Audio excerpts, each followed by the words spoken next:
Well, welcome everyone. Welcome to session 2D. Session 2D is going to be a really interesting topic to kick us off on. Two great collaborators will be talking to us, Stijn and Taka. I'll allow them to introduce themselves a little bit more. I think it's probably a little bit easier to go that way.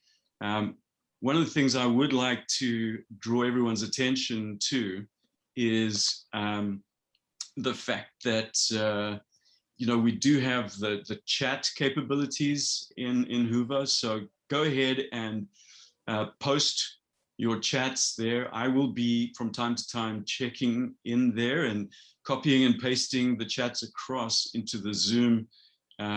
So we'll be able to make sure that questions get addressed. But I think we'll try and keep the Q&A to the final part of this session to allow us to ensure that we get through the main content. The title of this session is "Do You Trust Your Data?" We'll be looking at that, and our two panelists are going to take us through answering that question, and I think it's going to be a fascinating thing. So without further ado, I'd like to hand over to Stijn and Taka. Hey, thanks, Derek. And happy to be here, right? Facebook actually reminded me of a memory that 3 years ago I was there for real. Big fan of MIT. Even just being on the campus grounds is already a different kind of feeling. So looking forward to being there at some point in time again. For the people listening in, this is Stijn from Collibra, one of the co-founders, and the chief data citizen, which is another way of saying at Collibra, the chief data officer. I'm responsible for the data office. And I'm here today with Taka, who's the GAO's chief data scientist. Taka, welcome. Why don't you introduce yourself to the audience as well? Thank you, Stijn. It's great to see you again. And it's such an honor to be with MIT CDOIQ Symposium attendee this morning. This is my first time speaking at the event, but I'm glad to see so many already familiar faces, Greg Little, Nick Hart, and others. I thought this morning's Archbishop Vincenzo's remark on AI ethics was quite interesting. So I look forward to having a conversation with you from an auditor's perspective. Very cool. When it comes to data, there's a whole story that I have as to how I got into data, but maybe it would be nice to hear yours first, Taka. Whether it's days ago or years ago, what got you into data in the first place? What was the thing that piqued your interest? Yeah, happy to. So I represent the Government Accountability Office, and for those who may not necessarily be familiar with GAO's work, we're known as the Congressional Watchdog. But I have been dabbling in various form. I think before it was called data science, before it was called data analytics, it was largely called reporting and business intelligence. And I certainly been doing a fair amount of work in sort of diving deep into SQL queries and other sort of a reporting platform, and really trying to dig into patterns and trends in a sort of a complex transactional data that we were looking at. Graduating from Johns Hopkins, I remember my very first significant, I would call it data analytics engagement, was really working with the US Army, trying to figure out exactly how much do we spend on the global war on terror, which was a very complex question to answer at the time budgetarily, but I think is an important question that we needed to sort of work towards a very specific number so that a longer term sustainment of the operations can be built into the budget. But it was a highly complicated exercise. And as you can imagine, dealing with DoD components, you're talking about disparate data, trying to piece together And the goal was really to distill a less complicated answer to our congressional stakeholders and to the DoD leadership as well. So that was my very first exposure to the ins and outs of what does it take to really produce a quality analytical product. And then after that, I've joined forensic practices across various professional services firms and really then started to scrutinize data from a fraud and anomaly point of view. And certainly that, I think, opened my eyes towards the level of precision, the level of traceability, the level of sort of care it requires behind the scene to make sure that those analytical work can be substantiated in the court of law, especially if we're going to go accuse someone of committing certain fraudulent activities. We can't just say, well, the model told me, that so-and-so was guilty of something. We really needed to justify in terms of how we arrive at those conclusion. And part of that really is a sort of focus on, how do we actually trust the data so that we can build our case on top of those information that we have access to. And so fast forward to GAO, I'm GAO's first data scientist, and I also have the pleasure of leading our innovation lab. And this is really a recognition for GAO that as we navigate through an algorithmic centric world, more and more, we don't want to be known as just the audit agency. We want to be known as a knowledge transfer agency. And for that to happen, we really are sort of going through a modernization effort to not only revamping our data science capabilities, but our data governance structure, as well as our data literacy program. So something that GAO is quite proud of, and I think is very unique among federal agencies, is that we have a significantly high return on investment. For every dollar invested in GAO, we return at least $165 in terms of measurable financial benefits. And I don't think many public sector or commercial sector, for that matter, can articulate that level of return on investment. And so that is across our portfolio of oversight, insight, and foresight work. And through this modernization, we have very high aspiration to turn that return on investment figure of 165 to every dollar into a much higher level so that we can really tap into GAO's unique pan-governmental mission, in which we have access to all sorts of data across all corners of the federal government. And how can we, again, be a knowledge transfer organization to shed light on programs, operations, and policies involving the day-to-day mission, the delivery of the federal government. So it's been a somewhat meandering journey, but I have to say, working at GAO, never a dull day. The level of sophistication across our complex topics that we're covering is just very humbling at times. And so we're trying to do everything that we can to essentially take advantage of the proliferating information coming into the agency and how we sort of strengthen our analytical capabilities at the same time to drive a lot of these important accountability conversations. Well, now my story, Taka, thanks for sharing that. Now my story about how I got into data is going to sound like a very small thing. Because it involved, a SQL book that I never really studied well enough. But anyways, thanks for sharing that. And I think in your introduction, you've already hinted on the importance of data, right? Because if I understood correctly, on the one hand, getting your data right for you and your organization is about making sure the tax dollars go in the right direction, and to such a point that it becomes important for even legal consequences. So I would say that the importance of trusted data for you is pretty clear, right? Are there more or other reasons or examples that you can use to say why is trusted data important to you or in your organization? Yeah, I mean, for those who are inside the Beltway, GAO is certainly known for our nonpartisan, objective, and quality work. And we've been around for 100 years. As a matter of fact, 2021, pandemic notwithstanding, is actually our centennial year. So we're going through a various celebratory events within the agency. But the only reasons that we can maintain such a nonpartisan, objective, and quality posture is entirely based on the quality of the information that we are basing our analyses on. So within GAO, we almost have this obsessive need to make sure that we are pursuing data assets that are trustworthy, so that we can deliver these type of, whether it's audit report, whether technology assessments, whether our forward-looking foresight type of products, in a way that not only engender trust to our congressional stakeholders, but engender trust across federal agencies and more broadly, the citizens of the countries that we serve.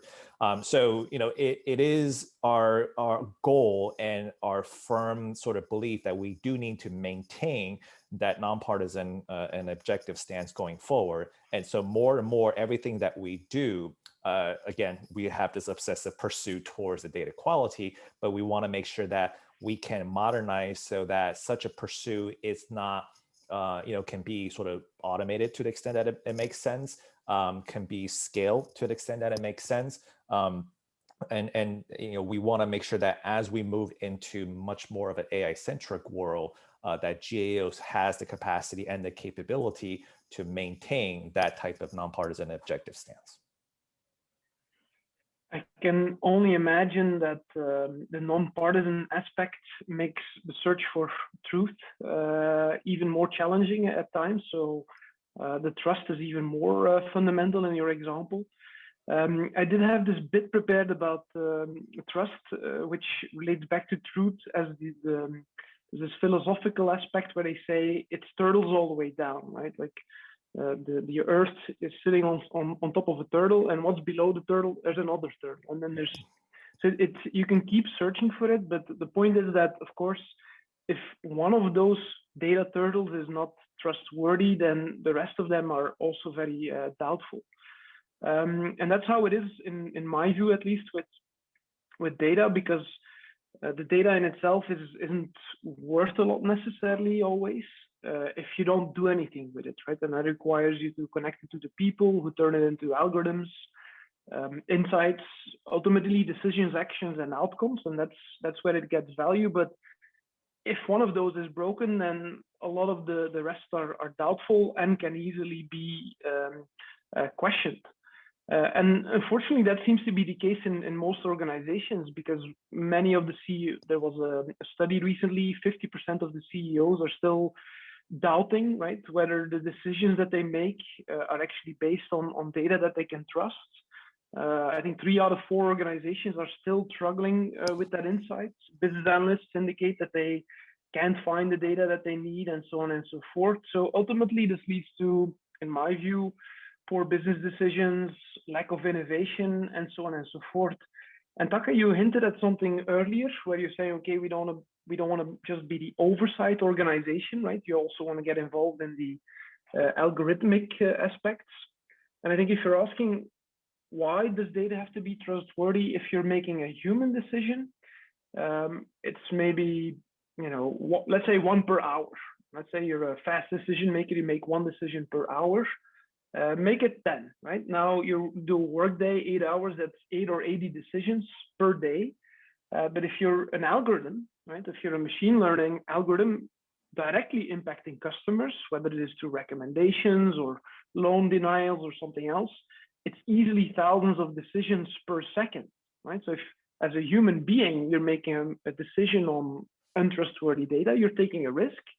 But if you're faced with an automated situation, then you're looking at a much, much bigger risk akin to shooting yourself in the foot with a machine gun, because it's so quickly that it's happening. So that it is important, in my mind, is clear. The question then is, why is it so hard to answer the question, is my data trustworthy? What's your take on that? Yeah, great question. This may be somewhat unorthodox, but as a data scientist, I actually think the act of analytics is not necessarily about truth. But when we talk about trust, so let's unpack that a little bit, right? I think a good analogy may be to take in terms of developing trust as you would in a sort of person-to-person relationship. There are specific attributes in which we place on how we consider a trustworthy relationship. So first and foremost, it's nice to say data must be trustworthy, but what does that really mean? I think first and foremost, a part of our every engagement involves evaluation of how reliable that data source is. I think it starts with that. And then certainly on a technical perspective, we always scrutinize data for completeness, for authenticity, and for accuracy. And so those are the kind of foundation that helps us form, whether a specific data assets themselves are in fact trustworthy.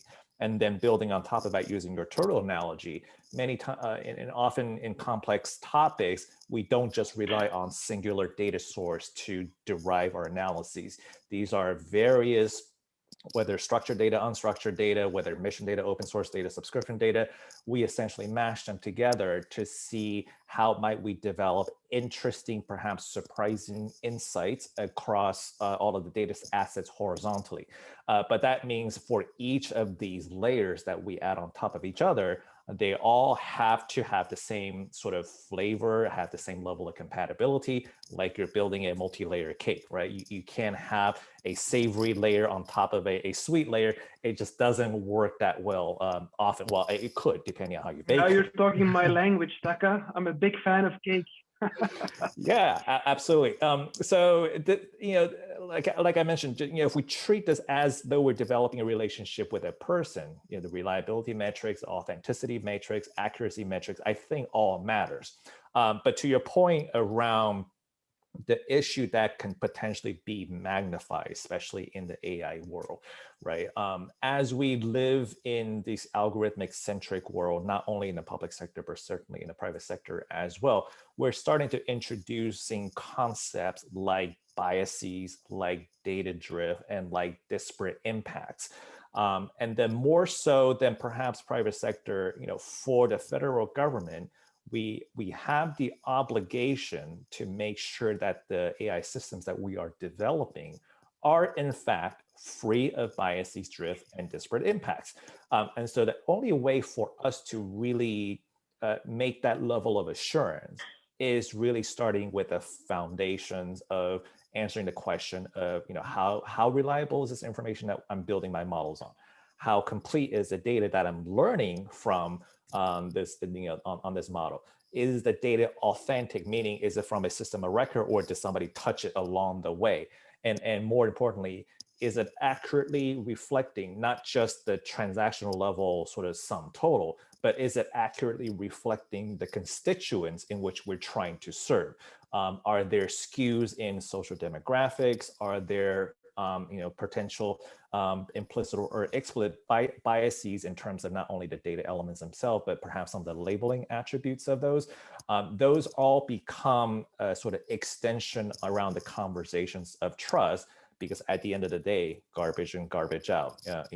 I know data engineering is not necessarily the most sexy topic here, but it is so critical in getting it right, because everything else then stems from this foundation that we're building. Absolutely. And on the data engineering aspect, I think I was recently told that data engineering is actually becoming sexier than data science. And I was told that by a data engineer. I think that's an aspect of trust that you also touched on, right, Taka, is the human aspect. There's things you can put into place, like the reliability of your source, the quality of your information, and so on and so forth. You can put process in place, but ultimately there's also a social dimension to it. For example, I work with you. I know that you're producing good data science outputs, let's say, You've always done that. I know that you work diligently, so you're coming out with another insight. It's very likely that I'll trust you again, right? I'll trust the output. I'll trust your data product that you're giving me until proven otherwise, right? Unless I'm very, very paranoid, perhaps. So there is a very human aspect to trust. You trust your phone, right? You trust your computer, your car, but ultimately you trust the company behind it, the people who built it, all the way to the processes that they're following, as well as the regulations that they're putting into place that make them work in a certain way that increases that trust. And you touched also on the bias aspect, and I think that's where the organizational, the process aspect becomes important, because no matter how good you are as an individual and no matter how diligent you are, we always remain human, right? We always remain, we have our mistakes, some of them in our blind spots that we don't even know about. And there's a great example that I like to use in that context, which has been popular on social media again recently. It's the one with the survivorship bias, and there's plenty of other biases, right? But the survivorship bias is all about how people in the war, there were planes that got shot down, and they were analyzing the bullet holes essentially where the planes got hit. So they're taking all these planes that are coming back, and they're evaluating, okay, where are the holes? Where do we need to reinforce these planes? But ultimately, they were making a human mistake there, right? Because the planes that came back and the changes that they made to those planes based on the analysis, based on the data analysis, was fundamentally wrong, because the planes that came back were not the planes that were shot down, of course, right? The planes that were shot down didn't come back. So there wasn't any data of those to analyze them. So that's just an example of that bias that exists in all of us.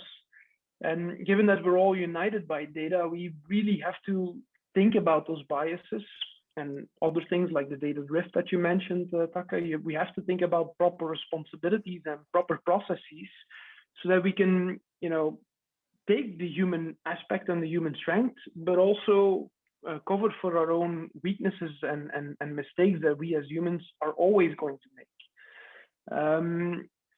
Taka, for you, there's that aspect of process is sometimes imposed by regulations, fortunately, in some industries more than others, of course. What are some of the lessons you've learned? What are some of the guiding principles you like to follow at the GAO to avoid some of that bias or other risks that reduce trust? Yeah, no, great question. And I think this is where an auditor's perspective might be helpful when it comes to developing a trustworthy data asset. So at GAO, our guiding North Star is this document called the Generally Accepted Government Auditing Standards, or GAGAs. We affectionately call it the yellow book because the title page is the color of yellow.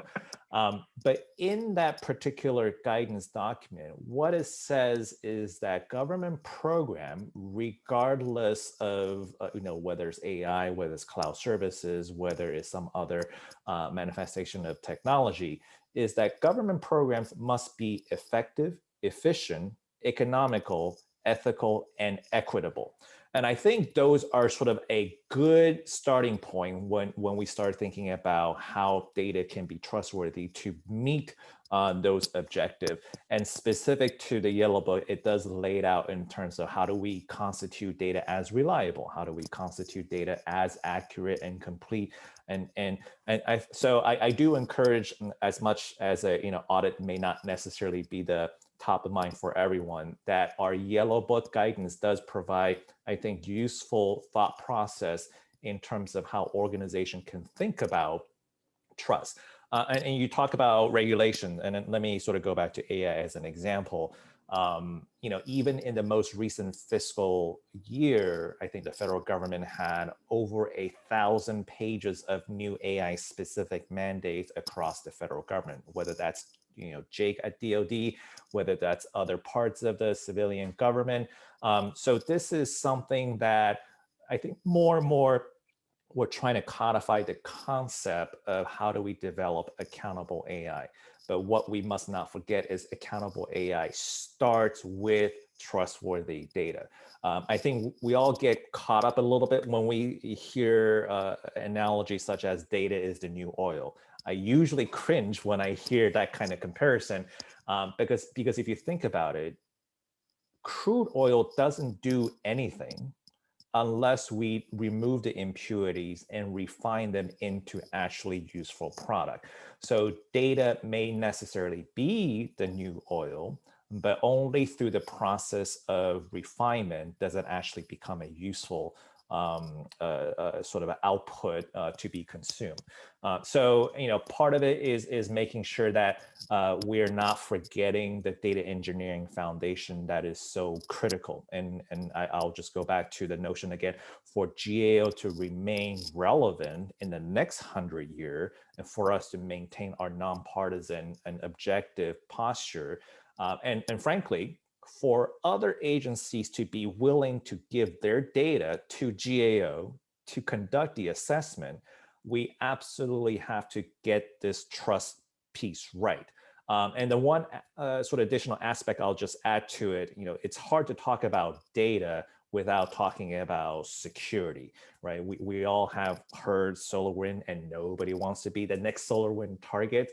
GAO in particular, because of our pan-governmental mission and purview and access to essentially any and all data that we deem necessary to conduct our oversight, it's not just a matter of us requesting the data assets, but it's us be able to prove to those agencies that in fact we have the right data governance process to not only safeguard those data assets, but the way in which we're doing analyses are consistent, and we're not doing a bunch of wild goose chase or transformation happening behind the scene, and trying to really develop a set of sort of a gotcha answers.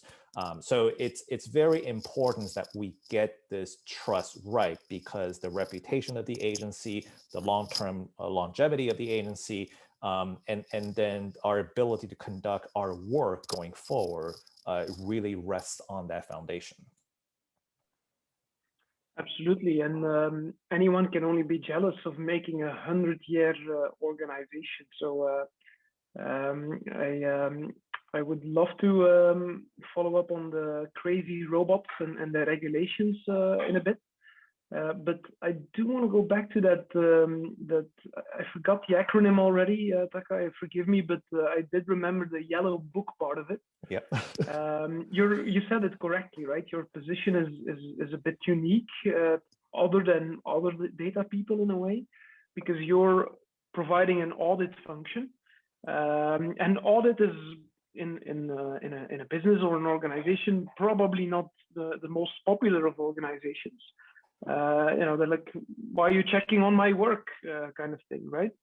But it is important, right? Because the diligence that you're applying is exactly what increases your levels of trust.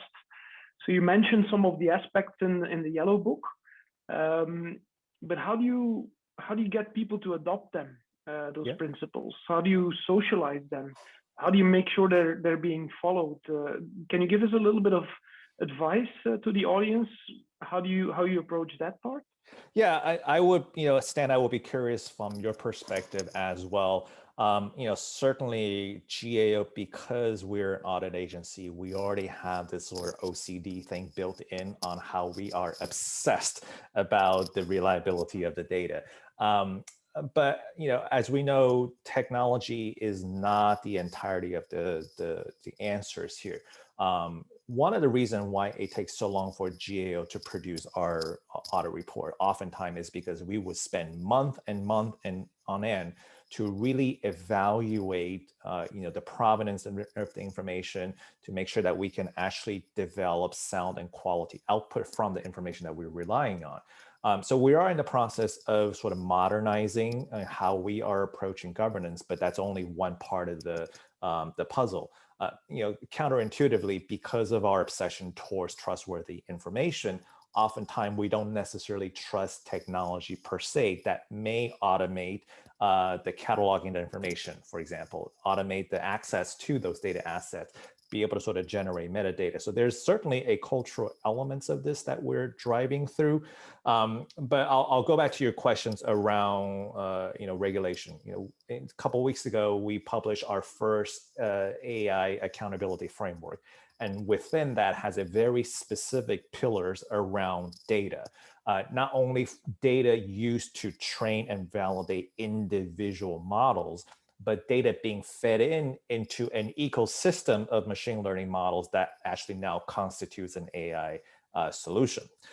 So how does that data relative to in terms of ingested, in terms of store, in terms of processing, but also how are those data elements being evaluated for modeling purposes?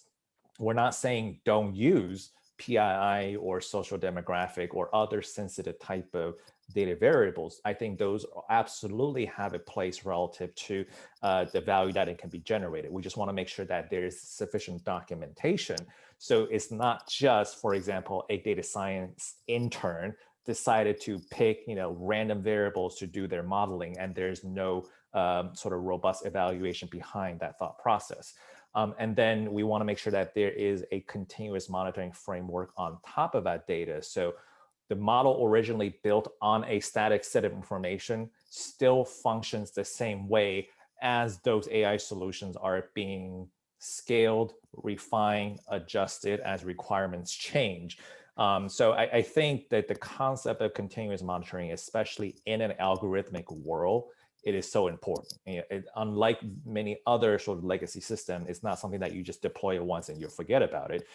There's certainly a continual responsibility, not only for data scientists, for sure, but legal counsel, compliance professional, and program managers and senior leadership of the agency. So this is where the human elements really do come in to say, how do we treat data not just as somebody else's problem, right? So you mentioned how do CFO trust the reports that they're looking at? Well, part of the solution, I think the CFO themselves perhaps needs to roll up the sleeve to sort of assess what is the questions in which they're trying to derive answers, and be part of that conversations around assessment of data reliability, assessment of whiteboarding around new sets of data assets that can be brought to bear. So it's not, I think traditionally a lot of these data engineering work has been outsourced to, let's say, software developer or data scientists or IT professionals. But at least for me, the human element is starting to treat data as a team sport and not as an individual sport.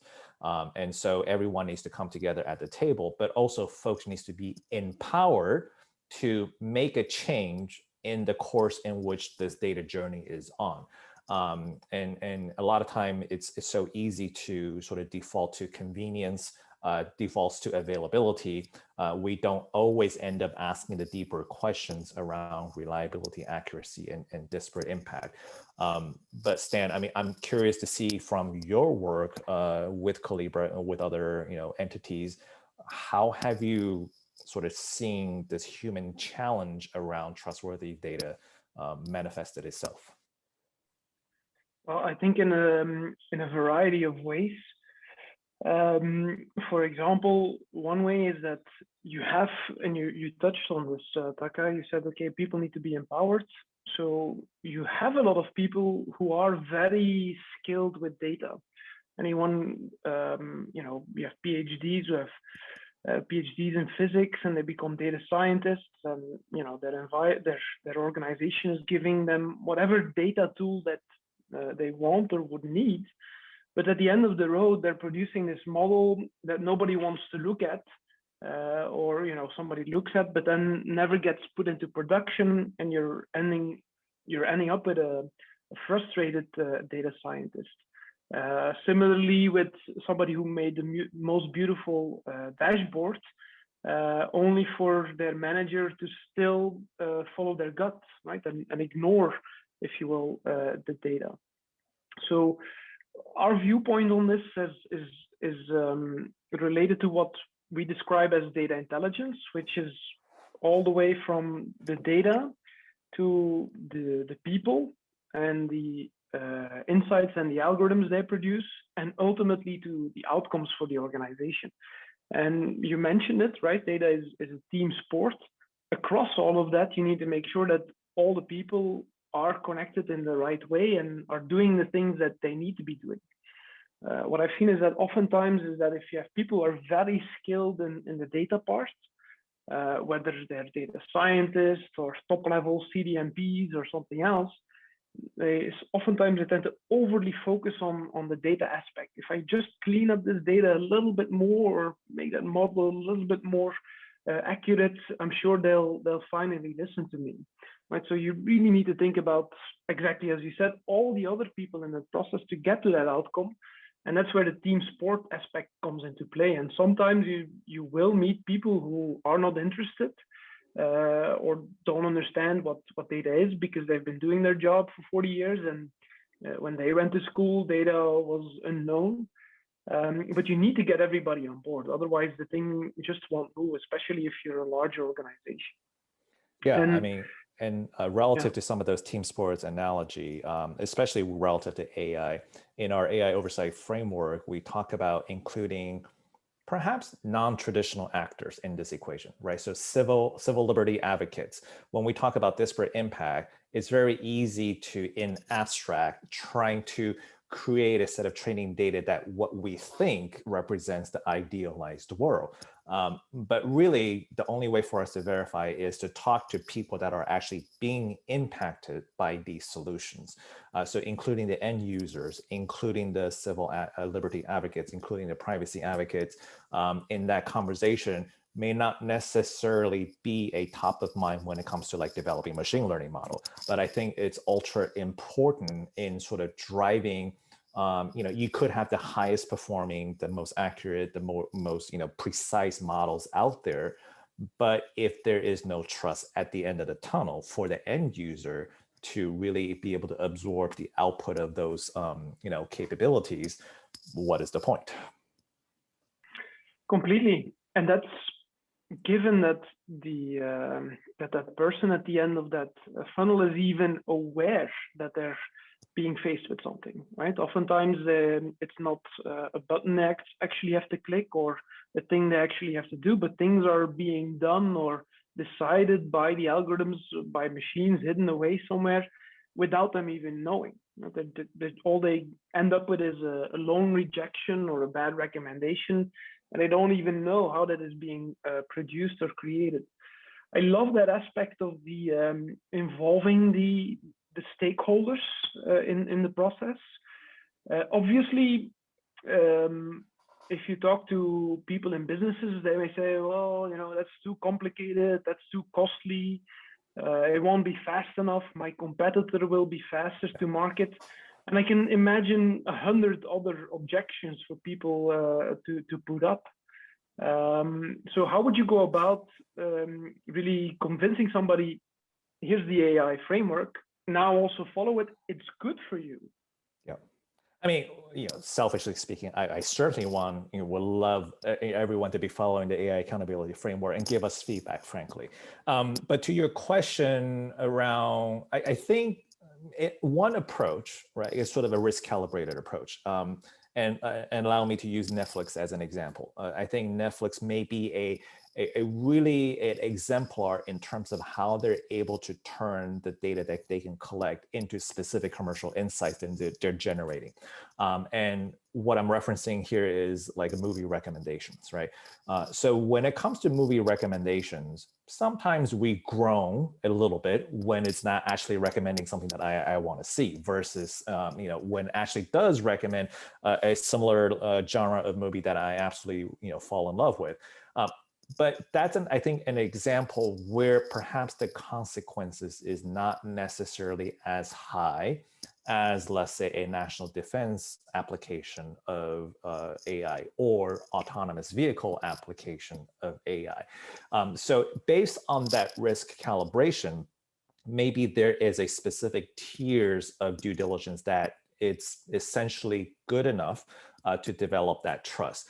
But if we start thinking about how we're using data, let's say for fraud detection or for some sort of cancer screening, maybe that then due diligence process needs to be ramped up significantly, especially if I'm going to go accuse Bob or Susie of defrauding the federal government. We better make sure that we have our ducks in a row in terms of how we arrive at the conclusion. Same thing with I think sort of a medical diagnostic aspects of AI. I think there's a plenty of example where the labeled information is not necessarily deriving the kind of a desirable output, and there's certainly a sparsity of the data sort of issue. But I think this goes back to what are we ultimately trying to accomplish, and we can sort of take a more risk-calibrated, a more nuanced approach. But that being said, right, I think regardless of the application, there are certain sort of ground truth that should be followed. And so GDPR in Europe, for example, and then CCPA in California is a sort of example of how that privacy becomes part of the conversation. When it comes to AI specific discussion, I think GAO's AI accountability framework and many other principle driven framework, it's a good guiding principle regardless of the applications. So this is, I would take a risk calibrated approach in terms of based on the output, what is the consequence level if we get it wrong, and start from there to sort of decide what level of due diligence process is appropriate in building in that trustworthiness.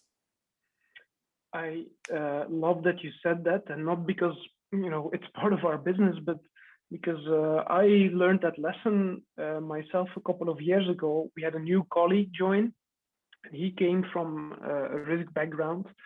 And he sort of explained to me, well, you're making products or you're doing services, and that is providing a certain value, right, to the user and to the organization producing them. And that value can of course be expressed in monetary terms. But he said there is no value without risk, right? The things that produce this value, the building blocks, the steps, the processes, each of them have a certain risk associated with them.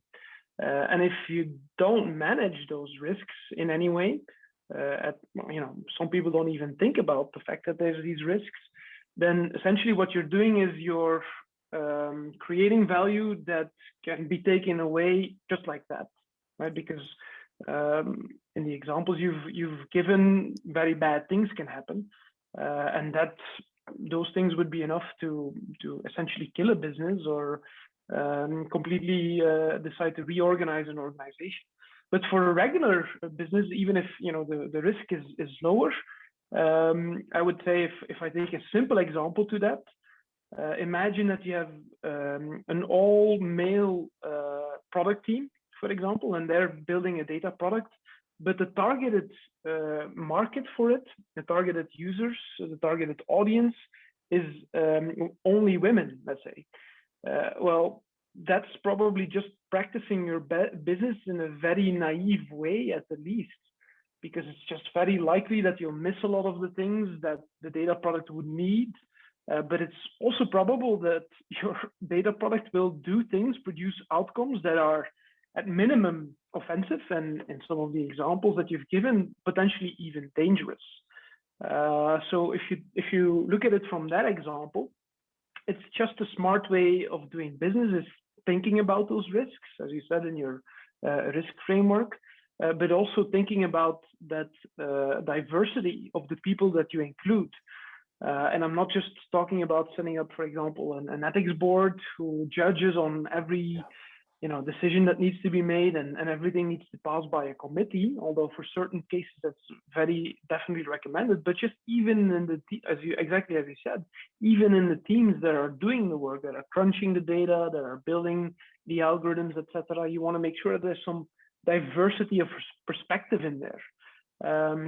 It's a practical, easy approach that allows you, if I get it correct, to protect the value by making sure that you even know about the risks. If all you have is one set of perspectives, then there's a number of risks that you're just going to miss, right?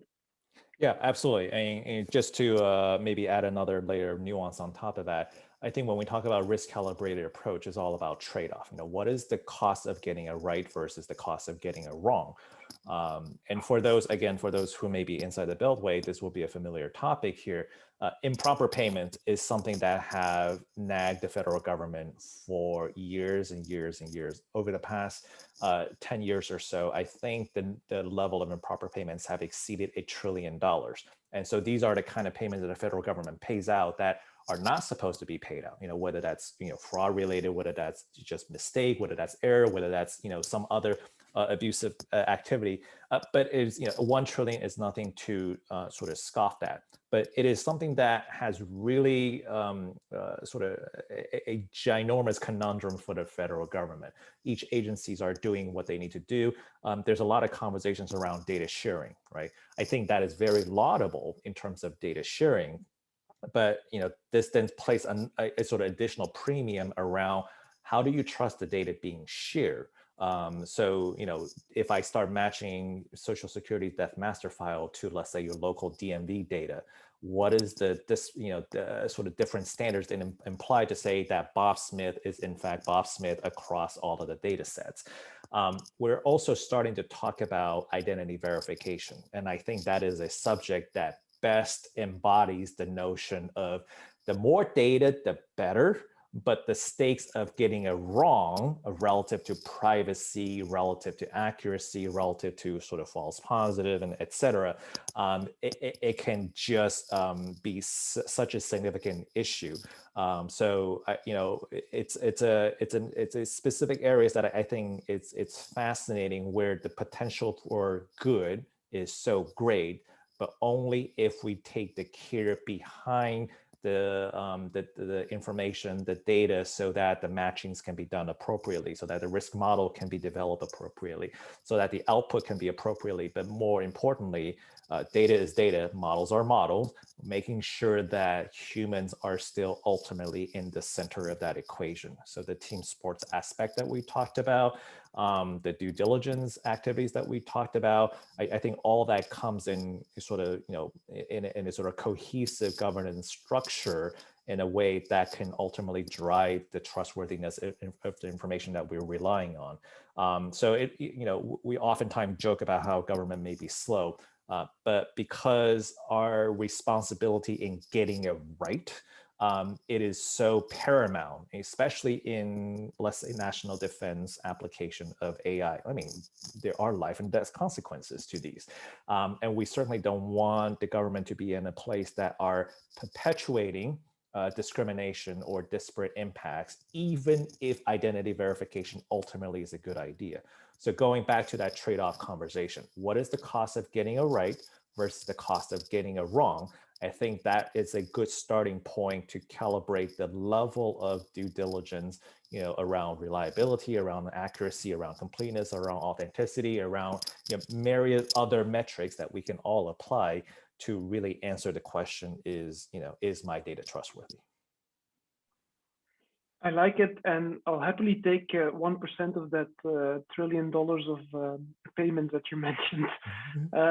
But looking at the time, I'm going to try and move it to a close. Taka, thanks, of course, for sharing. The one takeaway, I'm going to do 2 takeaways for myself, and then get you to do a few.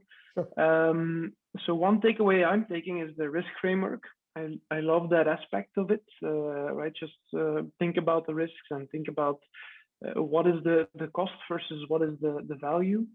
And then a second takeaway I'm going to do is for all the people on the audience, if you want to get trustworthy data, call the friends in your audit departments, because they will be great champions and collaborators with you, I'm sure, as we've heard from Taka. What are you, Taka, if you want the people on the audience to remember 3 things from this session, or 2 or 5, what would you want them to remember? Yes, as far as sort of taking a page from an auditor's playbook, I would certainly encourage folks to look at the yellow book. And there's also a companion called the green book, which specifically talk about internal control practices. But definitely take a look at our AI accountability framework. A lot of those principles are actually baked in to the AI accountability framework in terms of the kind of questions that auditors will be asking. And for those that are specifically interested, go into the data pillar. You will see a number of practices, a number of questions, a number of audit procedures that we're laying out. So from an audience perspective, we're speaking to both the implementers of AI solution as well as the independent sort of oversight bodies of AI solution. I think you'll get a lot of these reliability questions, completeness question, trustworthiness question, sort of codified in that framework. But certainly I would always advise folks not necessarily just to latch on to the sexiness of convoluted neural network or a bunch of other really cutting edge machine learning algorithm, what they can do, but really take a step back to say, is the data governance framework established adequate to support that level of forward-looking posture? Especially AI is not about binary output. It's at best probabilistic. So, is your AI model that says you're 60% accurate, is that good enough? And might there be an opportunity for you to increase that accuracy if the foundation of data quality and data reliability can be strengthened? And how do you enable that in a sort of such a fast cadence way? So, I think technology is certainly a piece of that, but there is a lot of a sort of data governance strategy that needs to be in place to really enforce how an organization will ultimately deal with the data assets that they are sort of swimming in. So I would never discount on the importance of data governance, because that essentially drive everything downstream. And so those will be probably the two key takeaways I would offer. But certainly we don't pretend that we have all of the answers. So welcome any feedback from the MIT CDQ audience, CDO audience, such on the AI framework, but on anything that we talked about. We're always interested in learning from others so that we can incorporate those into our own practices. So really grateful for the opportunity this morning. Taka, we are grateful to you. And I think, Derek, this is where we sort of move into the questions, if Yes. I'm not mistaken. Yes, thanks very much for that conversation between the two of you. It really sounded like all the rest of us were just kind of entering into a fireside chat, sitting and listening to you two guys going back and forth on some really interesting topics. So, great insights. We do have a bunch of questions and comments and stuff that have come up that I've been copying over. I think we've dealt with a bunch of them so far as well. Like, for example, there was one that received 13 votes, 13 votes, which was, Taka, can you talk about the approach that GAO takes to quantify ROI on data governance investment? Maybe, would you care maybe to put a finer point on the quantifying ROI? ROI is always an interesting term. When people throw it out, I kind of get a little bit nervous myself, but what are your thoughts on that one? Yeah, let me start with an ROI element that is almost immeasurable. For example, our reputation and our sort of nonpartisan sort of perception, right? Whether it's perceived or real, it's non-negotiable. So we will go through the ends of earth, and not to borrow the analogy from the Archbishop, it's a religion that we follow in terms of just making sure that we are not sacrificing sort of that trustworthiness behind GAO as a brand. Now, if we go down to individual audit engagements, there are certainly many methodological milestones that we as an engagement have to clear. And many of those milestones involve assessment of trustworthiness of the information, right? Just to repeat myself. Is it time consuming? Absolutely. Is it sort of cumbersome? Absolutely. But given the complexity of the topics that we're asked to address, certainly we dedicate a lot of resources behind in terms of how we develop, completeness and reliability sort of assessment and metrics and methodology behind it. But for us, the ROI is measured in the financial benefits that we can generate from our oversight work. The reason for $165 for every dollar invested in GAO is precisely based on the reliability of the information in which we're generating our oversight. Now, through our modernization process, across data science and across data governance, we certainly want to make that sort of ROI metric of $165 for every dollar to be much higher. I mean, is it in the realm of possibility? If we talk about 1,000 times investment for every dollar invested in GAO or beyond, that is the aspirations that we have. But I think everything that we do sort of geared towards what is the benefit that GAO is producing on behalf of the American people. Okay, yeah. There's another one here which starts off with a comment, came from Patrick van Pelt. We find it easier to trust data we know through our senses or feel through our intuitions.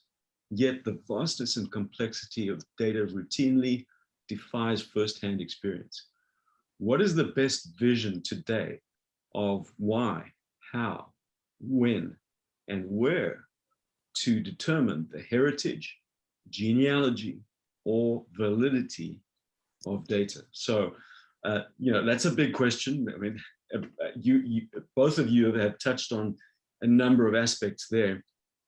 In the last 3 minutes or so that we have, maybe a comment or two from both of you. Stan, I don't know if you want to maybe kick off on that one. Yeah, and Tarek, it's such a big question. I don't almost don't even know where to start. Yeah, I'm happy to take a stab. From my perspective, in the beginning, right, when the data is coming in, that is the perfect opportunity to document the lineage of that information. That is a perfect opportunity to sort of strip out the metadata and make those visible.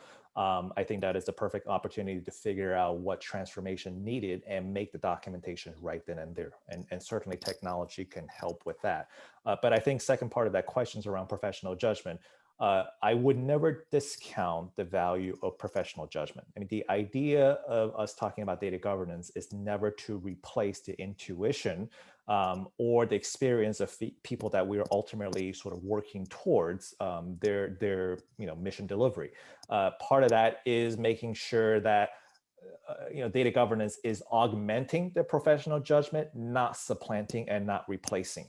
So any intuition that folks have as along the data journey, they should certainly be applied in a sort of bi-directional way.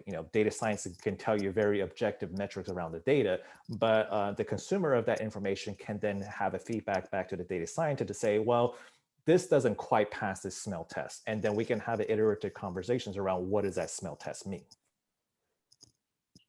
Yeah, and in addition to that, maybe Taka, to top it off, as part of the question, it was, can we touch it? We trust it more if we can touch it or sense it in some way. I would say that your smell test and agreeing as an organization or as a team what those smell tests are is more important, because indeed that human judgment cannot be discarded. But when you meet somebody who really needs to touch it, like I can't see it or touch it, I think you can best approach those people themselves by showing them one of those visual tests where their eyes are being fooled, right? Like they're seeing one thing, but it's actually another. And then taking them from there to that smell test that you've agreed upon, where for your organization, you have to do what matters, like the lineage at the start and the quality at the end and everything in between. I think that's the most important bit, is that you put that in place and you have some rules and policies and processes in your organization to set that up. Hope that helps. Yeah, and I'll just give one quick example. When I first started out as a junior staff working on that global war on terror, right, I was very proud because I could produce all sorts of data reliability metrics around completeness and accuracy, showed it to the CFO. In three seconds, he told me this is incomplete because my totality of the spend was only about $2 million, when in reality, we spent billions of dollars in global war on terror. So I was very proud of the metrics that I had access to, but I needed to pass by the key stakeholders to even pass the professional judgment. And that person, based on the experience, was able to sort of tell me how I got it wrong in a matter of seconds. So I think that bi-directional dialogue is very important. Okay, I think we've run up against our end right here. So Taka and Stan, great conversation, really interesting insights. Thank you so much. And thanks to the audience as well, everyone who joined, and thanks for your questions. Be sure to look in some of the chats and the dialogues and the ongoing discussions that will stem from this going forward over the next couple of days. So thanks again for everyone. We're going to have a quick break now, and we'll see you again soon.